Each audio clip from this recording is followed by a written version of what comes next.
welcome back to another episode of Queerprenuers Unleashed, where we get to chat with rad 2S LGBT plus entrepreneurs and their journeys in life.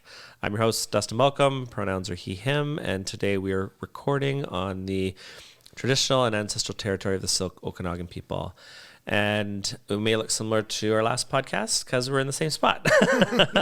I took the opportunity to interview both my friends who are partners in life, but both have their own businesses. So this time I get to welcome Ryan from TMS. Hi, how you doing? Good. Thanks for being here. Thank you. Let's start by you telling us a little bit about yourself and your business.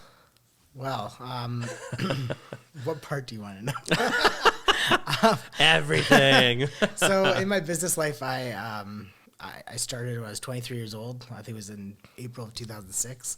Found this beautiful industry called printing and marketing. And I started off at the bottom, and I got let go from my first company. Then I moved on to a franchise of printers, and I worked my way up to management. Stayed there for about 15 years, and then I realized, why am I doing this for someone else when I can do it for myself? So it's true. Jeremy and I, we were living in Burnaby at the time, and we were both kind of in the same position, like where he was working for somebody else and I was working for somebody else. And we're like, why don't we, actually it was Christmas at his parents' place, and his dad's like, what are you guys doing? You guys should open up your own businesses. Totally. So, so we came up to the Okanagan during COVID. We did a lot of traveling, and we found this beautiful area up in the Okanagan. Actually, it's funny enough, we started looking in Kelowna at the Aqua Towers. Oh, okay. And we realized that the money that we were putting into that, we could probably buy a house with. And so we started looking at Penticton, and we were, we really didn't want to go anywhere north of Lake Country. Okay. But then we were visiting one of our friends, and our friends were like, yeah, this house just sold for $450,000. We're like, Jeremy, we're looking in the wrong spot. So we started looking in Vernon. We found this place, and it was beautiful. We put our notices in, and we moved up here. And we took a leap of faith, quitting our big jobs and buying $1 million house. Yeah. And then we just opened up businesses. So it's been a journey, and it's actually quite fun, because we've been able to actually really learn about ourselves and learn how the actual other side of the business works. Right. So it's been 2 years now, and we've been growing strong, and it's been quite a fun journry. Yeah. Yeah. And so TMS is based in Enderby, not actually in Vernon. That's right. But obviously do printing for all over. I mean, you do basically everything for us now. I mean, this shirt was before your time, but there's a few things lingering out there that were not done by you. Yeah. And how do you identify? I identify as gay. Gay male? Yeah. Awesome, thanks. I mean, I knew that, but people listening don't. Well, actually, you thought I was something else when you first met me. So I don't know if you know, but my company name is Transition Marketing Services. I did not choose the name, but I thought it was quite fitting. Justin, how about you talk about that? Oh my God, I was literally just thinking about that. The story is, we first meet Ryan and Jeremy at our fruitcake event in Vernon here. I think it was the first time we actually met. You guys were at the event. Is that the one I drove you home? Oh, that was last year. Yeah. So we were doing some fruitcakes here in Vernon at a place called Fur House. And I don't remember who made this comment, but someone locally had said that you owned a print shop and that you were trans. So someone else said that to you. Okay. Yes. Okay. Yeah. There was no us making assumptions. And so for the first bit, Elle and I thought you were trans. And we didn't know any better. And how do you ask? I mean, you're not going to ask someone that. Yeah. And I don't remember how eventually we got, to the correct answer. But that was the first while. And we're just like, all right, cool. Like, whatever. Yeah. And I mean, the name Transition Marketing Service kind of fit with that. Yeah. So we just kind of rolled with it. And we're like, yeah, whatever. Like, yeah. So the story, I actually bought an existing business, and it was actually already called Transition Marketing Services. And I'm like, that's an odd name. So I asked the previous owner, I'm like, well, why is it called transition marketing? Yeah. And he's like, well, I was living in Prince George and I was transitioning my life to the Okanagan, so I thought it was fitting to call it transition marketing services. I'm like, well, you know what? I transitioned my life from Vancouver to here, so why not just keep it? And I did shorten it to TMS. Right. It does roll off the tongue a little bit better. And, Oh, totally does. it's better for branding and all that stuff. So that's funny. Was he doing this in Prince George before? No, he actually, I think he was a graphic designer for a publication for a newspaper or something. And okay. he had some mentors in life that told him to open up a print shop, so he bought Lakeside Printing. Oh, okay. Yeah. Interesting. So I'd like to talk first a bit more about you personally. I'd love to hear a bit more about your coming out and what that was like. Well, it was it wasn't that great. No? I was 17 at the time, and I was got in a little trouble here and there. I was going out to a lot of like after party, like what are they called? Like the raves? Like the after hours parties. Okay. Yeah. And my dad thought something was going on, so he went through my bedroom and read through my journal and found out I was dating a guy named Jake, and he was like 10 years older than me. He actually gave me a book, and it's called You Don't Have to Be Gay. Oh. So I read the foreword to the book, and it's like, if you're comfortable in your homosexual lifestyle, this book's not for you. And I was like, well, this book's not for me. Close it up, threw it on his bed, and he's like, okay, you're out of the house. So wow. I had got kicked out of the house. Also, my church and my school was pretty enveloped all together. Right. And so school, I was kicked out halfway through grade 12.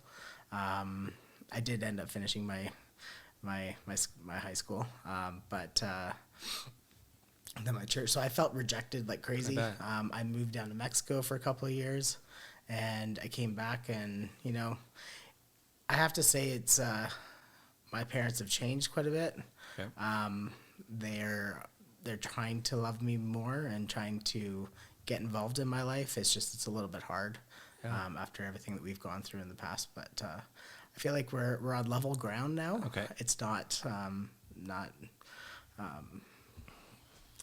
attacking each other anymore. So in other words, it used to be really toxic. Yeah, it was very toxic. Yeah. Which is tough. I mean, that's a young age, and you hear of those stories of people getting the boot at a young age, and it's tough, right? Yeah. Like that's an age you really need parents and love in your life. So. Yeah. And there's a lot of parents out there nowadays, and I've heard stories. I mean, we were at the drag thing in Enderby the other night, and there was a guy and his 18-year-old son, and he was like very supportive, and it is actually really cool to see something like that, because like I never had that, and it's very healthy for someone to do that, because at that age you're looking for love. Right, and absolutely. Where's the love you're going to get? You need it from your parents. Absolutely. If you're going to find it in other ways, like maybe I did, or any other people maybe our age that our parents didn't really understand what was going on.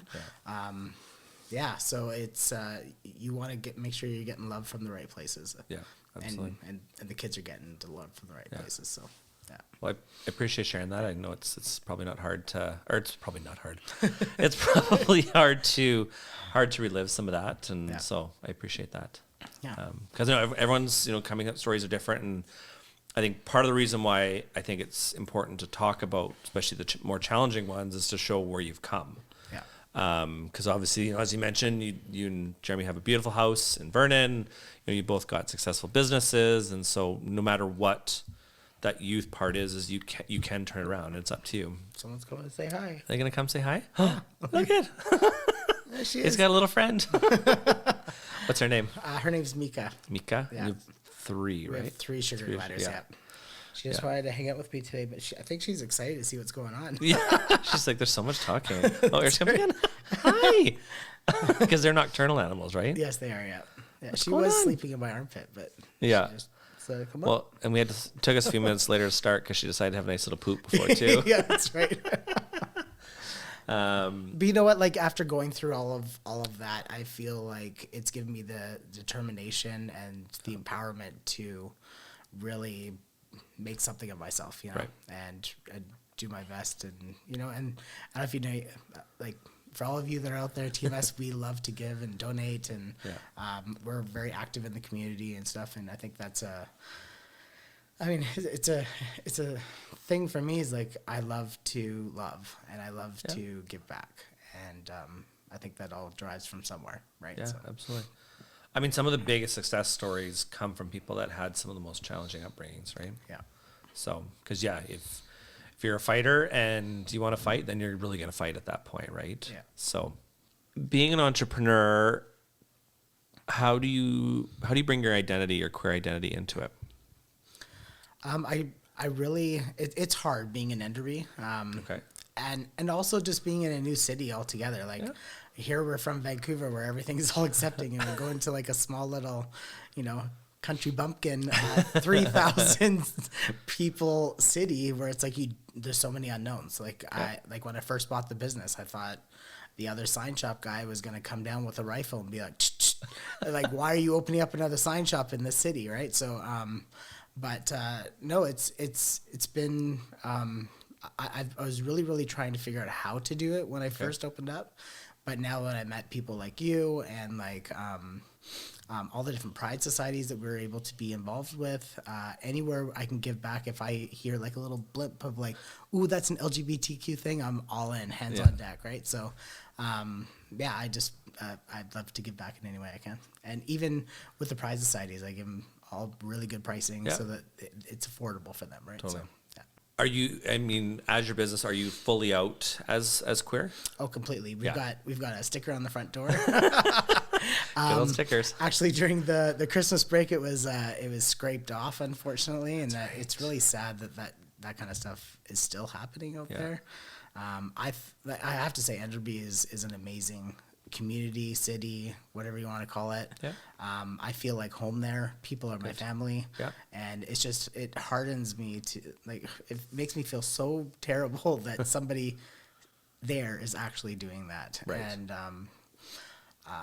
I've got other stories. I'm sure you can ask me questions later on. But yeah.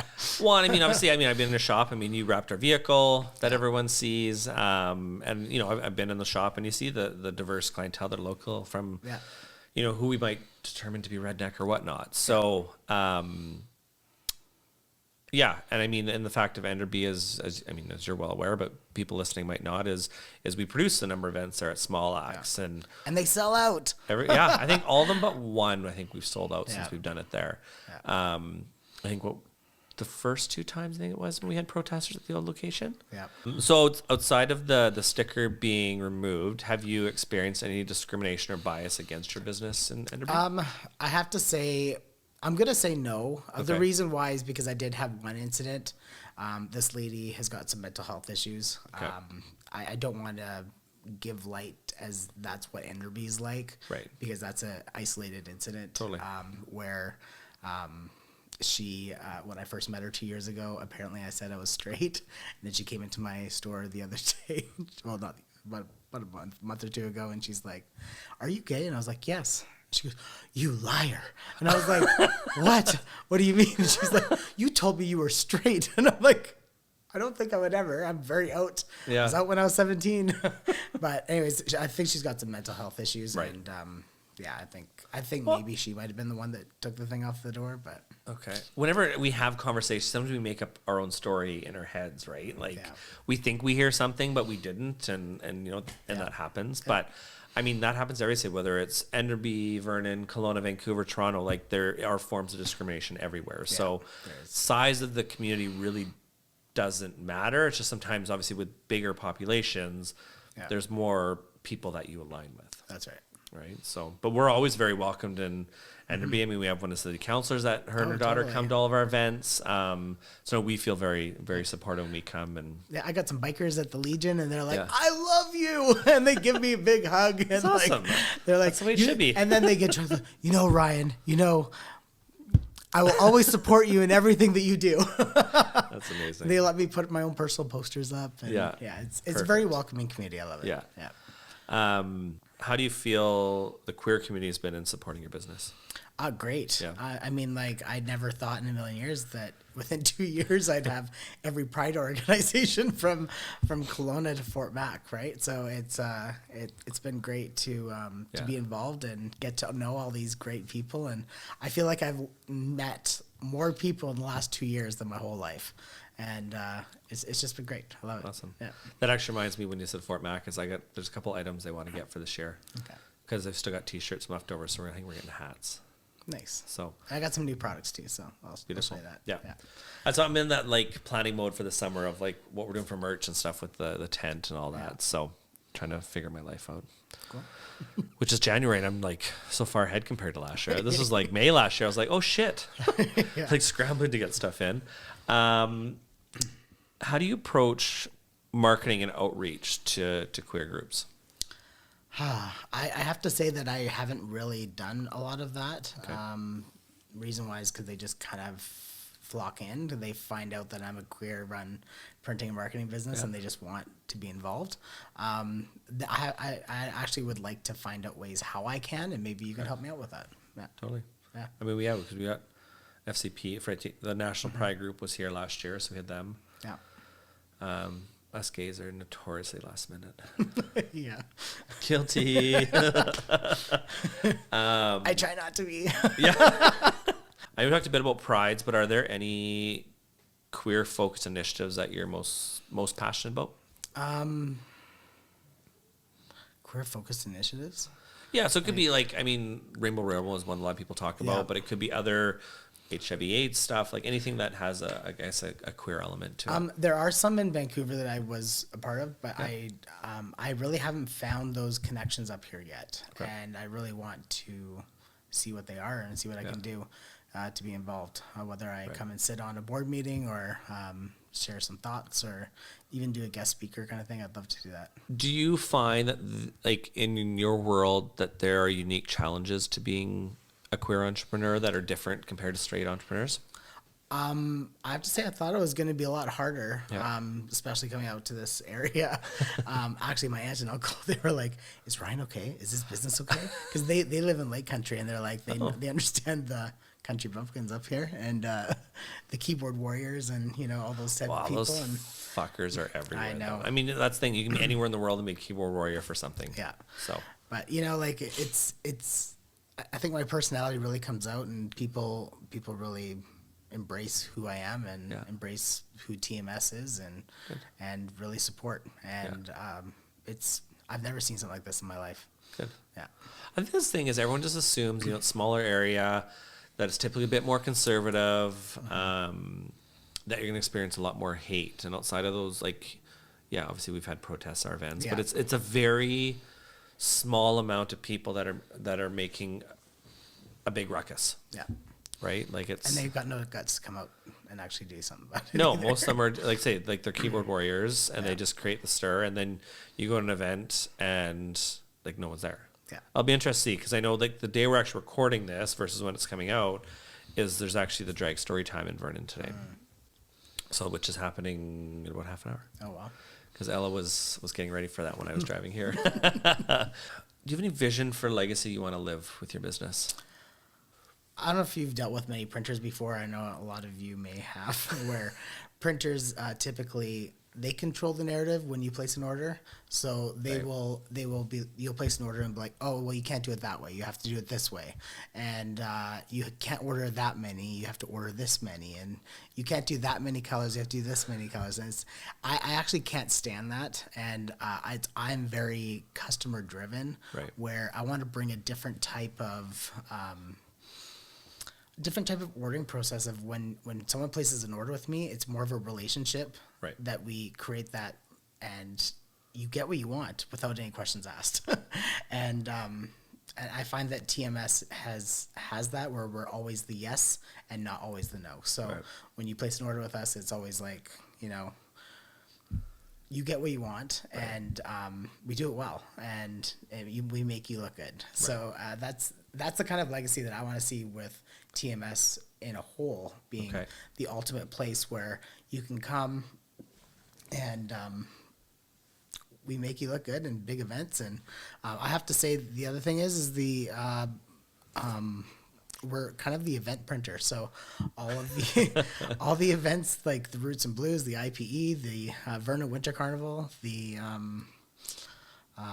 Fantastic. Like we're kind of, I want to be the forefront where people think, well, TMS does all of this, they can help me too, right? So yeah, we want to be that household name of printing and marketing. Do you think being queer has had any impact directly on that, or is that just there's your business and you just happen to be gay? I don't think so. I think if anything, I think people fall in love with me more because I am queer, because they feel it's, I don't know.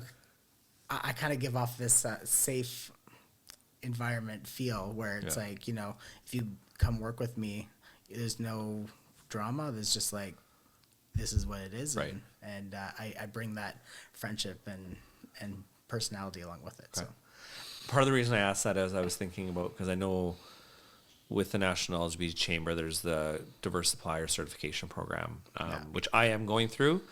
It's a lot of work, but then they give you the seal. And I think it's more for corporate gigs, because certain corporate entities, have a mandate to support a certain percentage of their actual suppliers being diverse. Yeah. And so this gives them that, stamp of approval. Gotcha. But I always joke, I'm like, really important, like, whose dick do I need to suck to prove that I'm gay? Like, right? Like, I know that's terrible to say, but I'm like, how else do you want me to prove it? Like, but anyway, that's where that question came from, because my brain just kind of went to that in terms of suppliers, because obviously that's what you're doing, supplying. Yeah, and in the past, in my previous company, I always like to have a ratio of how many employees were gay. Okay. I know it's not very. I don't think you're allowed to really dictate whether or not legally, but in my head, I was like, I would like to have a third of the staff was gay. But right now with the economy and with how as a shortage of staff, and it's a smaller town, I don't really have those abilities to navigate that right now. So, but that is something I really want to do is to try and keep about a third of the staff usually gay, or in the LGBT community. I was thinking about that this morning as I was like getting ready to drive here, because I was thinking about a speech I'm gonna have to make with a new role on a foundation board that I'm on, and I was thinking about that because it's a very cis white straight board, and not to say that I'm being tokenized by being the only queer that I know about on the board, but sometimes that happens in those diverse situations around staffing or whatnot,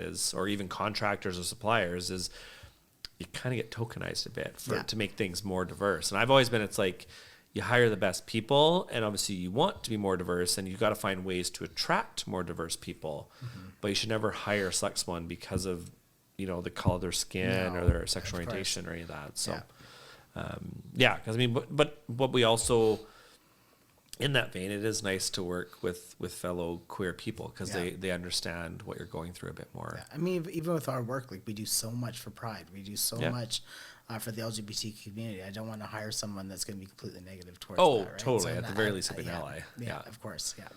So, and I have to say, all the staff, they're complete allies. They're all girls, and they love it. They're always like, "Did you watch RuPaul's Drag Race last night?" I'm like, "Yes, of course." Yeah, and most of them are usually at our events. So that's right. I'm gonna do some lightning round questions. Okay. I know you already heard most of them, but you know what? I'm gonna change them up in order then. Debit or credit card for business? Credit card. Yeah. Audiobooks or real books? Audiobooks. Actually, I like real books too, because sometimes I like to underline, and that's the Christian in me. Drive or fly? Both. If you only choose one, what do you pick? Like, do I fly the airplane, or do I? No, God, no. Just travel. Like, you're overanalyzing things. It's meant to be simple.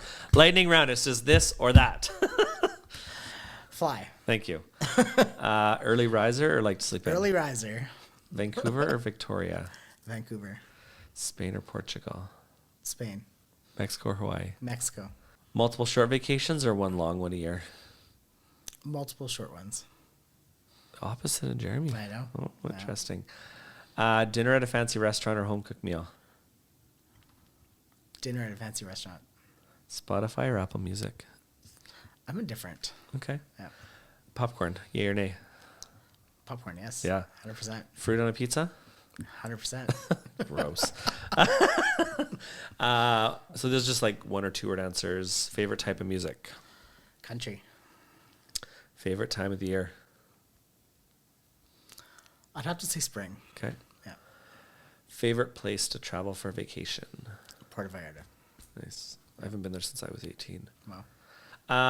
So just the last few final questions to wrap things up. How do you handle work-life balance and self-care as an entrepreneur? I think I do pretty well. My last job, actually, my boss had a saying. It was like, if you can't complete your work between 8:30 and 5, then you're doing something wrong. So I think it's very important to keep that personal life away from your work life. But, things come up, and sometimes you have to spill over that 5 o'clock. But I don't know what you're talking about. But no, I really need my downtime, and I really need time to like disappear from work sometimes. Yeah. So I think I do a very good job of keeping within that 8:30 to 5, but I'm a growing business, so it's hard. It's hard. Yeah. Yeah. You also want to turn away business. That's right. Yeah. What does downtime look like for you? I love watching movies. Okay. Yeah. I love watching Netflix and Yeah. get into a good series and just kind of go start and finish, Yeah. That's good. No, because downtime's different people. Some it's getting out to nature. Some it's reading a book. Some it's, watching something. Yeah. Some it's getting like literally out of town, like whatever. So it's just different. I was curious what it is. And like moving up here is a whole different story. Like back home, we're in a concrete jungle, so it was really easy to do the Netflix thing. Yeah. Where now everything, literally, we can see it from our. Yeah, you literally we're looking out their dining room and all you can see the hospital over there and downtown Vernon and it's. So I really want to get out this summer and maybe do a little bit more hiking and a little bit more paddle boarding and stuff. So, I'm really excited about this summer coming up. And because this will be your 3rd summer here, right? Coming up? Yeah. I think so, yeah. Any tips or strategies for building resilience and perseverance in the face of adversity? What? I know. I'm pretty sure I didn't write that question. I feel like that might be an AI question. That's a pretty hard. Okay, how about just building tips or strategies for building resilience in your business? Turn some music on. Yeah. Lock yourself in your office and really just get the hard stuff done first. Okay. I used to call them frogs. Like, you make a list of all your things, and the frog's the one that carry over every day, right? They can't leapfrog to each to-do list. And to get rid of those first, and then just keep on focused on the day-to-day stuff. Because as a business owner, you're going to get tons of stuff thrown at you all the time, and it's going to come at the time that you really can't handle it. So, So colleagues podcast, I know you're getting nervous there. It wasn't so bad, was it? No, it wasn't. I always joke, and then because many of us, we always put things off, right? Yeah. And that was this podcast, initially starting it, I was just like, I was putting it off, and then I'm like, I just gotta rip the Band-Aid and just do it. Yeah. It's gonna not be great at the beginning, and it'll just continue. Probably not gonna get any worse than the first episode, but it's just, it just keeps getting better. Literally the first episode, I also had to re-record because it wasn't my strongest, let's say. Mm-hmm. So any favorite books or podcasts or even a mentor that you've had along in your journey? My old boss was a pretty big mentor, but it was kind of like for his benefit kind of thing. Yeah. Jeremy's dad is actually quite a mentor. Okay. I feel like I need that every day still to this day. But I really enjoyed the Traction series with the EOS program. Okay. What's EOS? It's like I can't remember what it actually stands for, but it's a structuring system to build your business kind of thing and build it up properly. I haven't implemented in my business yet. I was living and breathing it in my old job, but I think that's something that I need to get focused on soon. Yeah. Yeah. What advice would you give to any queer individual who's thinking of becoming an entrepreneur? Make sure you have a lot of money ahead of time. I started my business with $5,000 and it was very, very tough. Always make sure that you're above zero and screw the government. Like the taxes, holy smokes. Like I never appreciated my old boss for understanding like how much money that goes to the government and how often it goes there. Whereas, you know, you get a dream that, you know, you're very, you have a talent, you know what you're good at. You start a business and then all of a sudden all the money goes to the government. So it's, really understand your taxes and really understand how the money flow works before you jump in. Yeah. So I would say a good part of that is probably hire professionals that experts. Yeah. If I didn't have the people that I have right now, I don't think I would have survived, because I mean, to run a business and do all the accounting and everything else on top of that's a whole other job that could consume you for like 16 hours a day. It's crazy. Yeah. I feel you. Cool. Any last parting thoughts? No, I just want to say thank you so much, and thanks for coming to our house and doing this. And I always love coming here. Yeah, I'm glad we finally made this happen. So yeah. So cool. But awesome. Well, thanks. Obviously, thanks for being on the podcast, and thanks for tuning in to another episode of Queerprenuers Unleashed. We'll see you next time. See you guys. Perfect. Thanks.